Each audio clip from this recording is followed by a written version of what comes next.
इस प्रोसेस की वजह से जो ब्लड फ्लो होता है वो बहुत इंक्रीज हो जाता है इन द रेस्पेक्टिव आर्टरीज।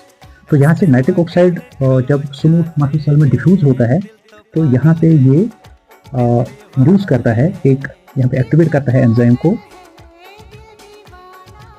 जिसको कहते हैं गवानोलाइल साइक्लेस को, दूसरे एंजाइम को यहाँ ये एक्टिवेट करता है।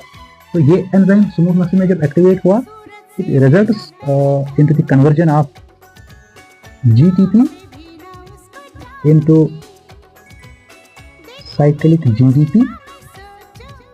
जो इसका ये ट्रांसफर होता है, इसके ट्रांसफर की वजह से जो यहाँ पे पोटेशियम होता है उसका इफ्लेक्स होता है। तो that ultimately leads to a reduced calcium transport. ठीक है, चलो जी, जब रिड्यूस्ड कैल्शियम ट्रांसपोर्ट हुआ, इसकी वजह से जो ये स्मूथ मसल यहाँ पे है ये रिलैक्स रहेगा।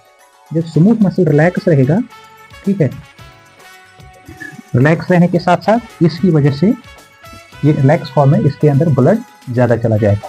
तो जब ब्लड वहाँ पे ज़्यादा चला जाएगा, इट विल बल्ज, तो ये बल्ज आउट होगा। तो इसके साथ साथ ये जो रेस्पेक्टिव लैक्यूनर स्पीसीज हैं, ये भी lacunar species of what, corpora cavernosum, ये भी बल्ज आउट हो जाएंगे। बल्ज आउट होने के बाद they will ultimately put pressure on the respective veins. इन पे वेन्स पे प्रेशर आएगा। जब वेन्स पे प्रेशर आएगा तो वेन्स का जो काम था ब्लड को फिर वापस लेना, तो ये इजीली ब्लड को वापस नहीं ले पाएंगे। तो all this process will ultimately lead to the bulging out of the corpora cavernosum and increased flow of the blood through these respective arteries. And finally, their bulging out will lead to the first process, what is called as erection. So erection is under the control of what? It is under the control of parasympathetic nerves. Parasympathetic nerves. इनके बारे में मैंने कहा S2, S4.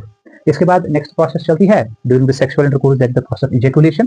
तो ejaculation में क्या होता है कि जो सिंपैथेटिक नर्वस सिस्टम होता है, सिंपैथेटिक नर्वस, आप याद रखोगे, sympathetic nervous T12 to L2 lumbar region तक थी, थोरेसिक 12 एंड नंबर 2, ये एक्टिवेट होते हैं यहाँ पे S2, S4 से एक्टिवेट हुई थी प्रोसेस ऑफ इरेक्शन। और इसके बाद यहाँ पे मैं